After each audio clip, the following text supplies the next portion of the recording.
আসসালামু আলাইকুম ভিউয়ার্স। আজকে আমি প্যাকেট মশলা দিয়ে খুব সহজ পদ্ধতিতে চিকেন বিরিয়ানি তৈরি করে দেখাবো। চিকেন বিরিয়ানি করার জন্য আমি এখানে 1 কেজি পরিমাণ মুরগির মাংস নিয়েছি। আমি এখানে দেশি মুরগিটা নিয়েছি। আপনারা চাইলে ব্রয়লার মুরগি কিংবা হাড় চিকেন দিয়েও বিরিয়ানিটা করতে পারেন। মাংসের টুকরোগুলোকে আমি ছুরির সাহায্যে সামান্য একটু কেটে দিয়েছি, যাতে মাংসের মধ্যে সব মশলা ভালোভাবে ঢুকতে পারে। এখন এই মাংসগুলোকে আমি হাফ কাপ পরিমাণ টক দই ও সামান্য লবণ দিয়ে ভালোভাবে ম্যারিনেট করে নেব।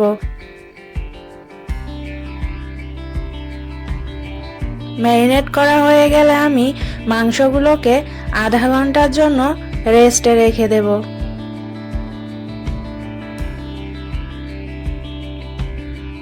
এখন বিরিয়ানির জন্য আমি আলু প্রস্তুত করে নেব। আমি দুটো বড় সাইজের আলু টুকরো করে কেটে নিয়েছি। এখন এই আলুগুলো সামান্য একটু হলুদের গুঁড়া ও লবণ দিয়ে মেখে নেব।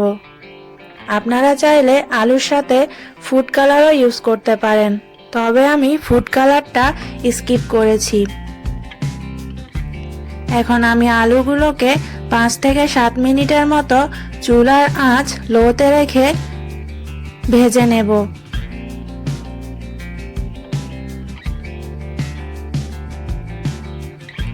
আলুগুলো যখন হালকা নরম হয়ে যাবে তখন তেল থেকে তুলে নেব। এখন আমি মাংসটা রান্না করে নেব। তার জন্য আমি প্যানে 1 কাপ পরিমাণ সয়াবিন তেল দিয়ে দিলাম। তেল গরম হলে আমি 1.5 কাপ পরিমাণ পেঁয়াজ কুচি দিয়ে কিছুক্ষণ ভেজে নেব।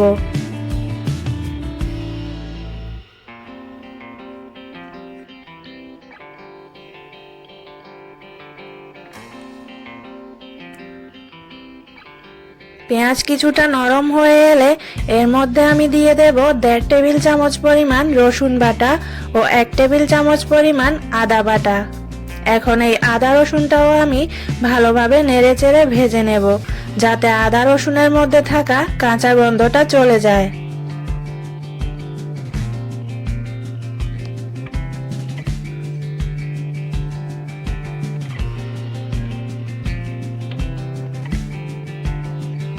আদা রসুন ভালোভাবে ভাজা হয়ে যাবার পর আমি এখানে অ্যাড করে দিচ্ছি 1 প্যাকেট রাঁধুনি বিরিয়ানি মশলা। মশলাটা দিয়ে আবারও সবকিছু ভালোভাবে নেড়েচেড়ে মিশিয়ে নেব। এখন এই মশলাটা কষানোর জন্য আমি হাফ কাপ পানি অ্যাড করে দিলাম।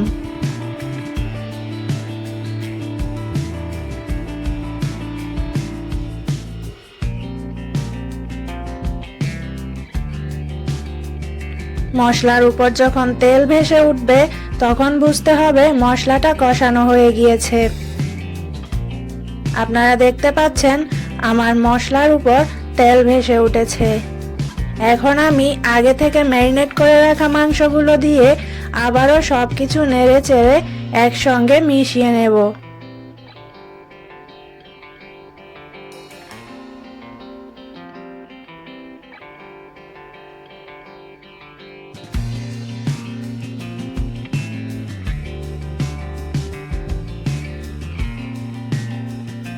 কিছুক্ষণ পর দেখুন মাংস থেকে অনেকটা পানি বের হয়ে এসেছে।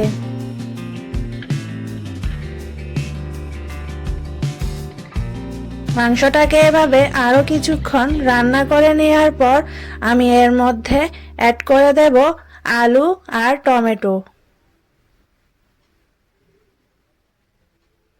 আবারও সবকিছু নেড়ে চেড়ে দিয়ে এখন আমি ঢাকনা দিয়ে ঢেকে মাংসের পানি না শুকানো পর্যন্ত রান্না করে নেব। মাঝে মাঝে ঢাকনা খুলে কয়েকবার নেড়ে চেড়ে দিতে হবে, যাতে মশলাটা তলায় লেগে না যায়।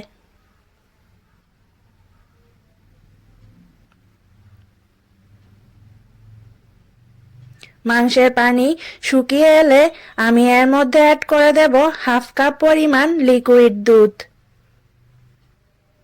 দুধ দিয়ে আবারও সবকিছু নেড়ে চেড়ে মিশিয়ে নেব।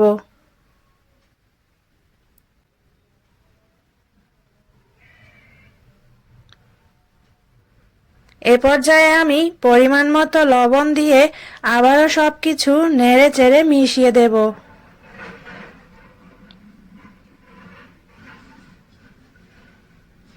এখন ঢাকনা দিয়ে দেব 10 মিনিটের জন্য। ফিরে আসছি 10 মিনিট পর। 10 মিনিট পর দেখতে পাচ্ছেন আমার মাংসের ঝোলটা অনেকটা ঘন হয়ে এসেছে আর তেলও উপরে উঠে এসেছে। এখন এই মাংসটাকে আমি নামিয়ে রেখে দেব। এখন আমি বিরিয়ানির জন্য চালটা প্রস্তুত করে নেব। তার জন্য আমি চুলায় মিডিয়াম হিটে একটা প্যানের মধ্যে আবারও দিয়ে দিচ্ছি 1/4 কাপ পরিমাণ সয়াবিন তেল। আর দিয়ে দেব আধা কেজি পরিমাণ মানে মেজারমেন্ট কাপের 2.5 কাপ পরিমাণ চিনি গুঁড়া পোলাওর চাল। আপনারা চাইলে কালিজিরা চাউল কিংবা বাসমতি চাউলও ব্যবহার করতে পারেন, তবে বিরিয়ানিতে পোলাওয়ের চালটাই বেশি ব্যবহার করা হয়। চালটাকে আমি আধা ঘন্টা ভিজিয়ে রেখেছিলাম। আধা ঘন্টা ভিজিয়ে রাখার পর চালটা ভালোভাবে ধুয়ে পরিষ্কার করে নিয়ে পানি ঝরিয়ে নিয়েছি।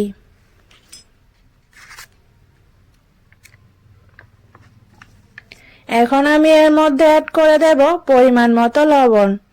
এরপর চুলার আঁচ মিডিয়ামে রেখে 7 থেকে 8 মিনিট চাউলটাকে আমি তেলের মধ্যে ভালোভাবে ভেজে নেব। 7-8 মিনিট পর যখন চাউলগুলো ঝরঝরে হয়ে যাবে তখন বুঝতে হবে চাউলটা ভাজা হয়ে গেছে। এখন এই চালের মধ্যে আমি অ্যাড করে দেব মেজারমেন্ট কাপের 2.5 কাপ চালের জন্য 5 কাপ পরিমাণ ফুটন্ত গরম পানি। আপনারা যেটুকু পরিমাণ চাউল নেবেন সব সময় তার দ্বিগুণ পরিমাণ পানি ইউজ করবেন এবং খেয়াল রাখবেন পানিটা যাতে অবশ্যই ফুটন্ত গরম পানি হয়। এখন এই চালের সাথে পানিটা নেড়ে চেড়ে মিশিয়ে নিয়ে ঢাকনা দিয়ে ঢেকে ঘড়ি ধরে 5 মিনিটের জন্য চালটাকে রান্না করে নেব। আর ঢাকনাতে থাকা হোলটাকে অবশ্যই একটা টিস্যু পেপার দিয়ে বন্ধ করে দিতে হবে। দেখুন 5 মিনিট পর চালের পানিটা পুরোপুরি শুকিয়ে গেছে এবং ভাতটা প্রায় 80% সেদ্ধ হয়ে গেছে।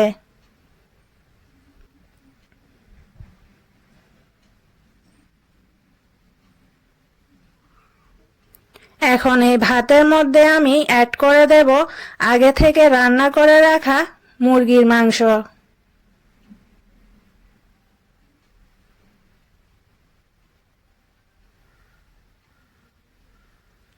এখন ভাতের সাথে মুরগির মাংসটা ভালোভাবে মিশিয়ে নেব।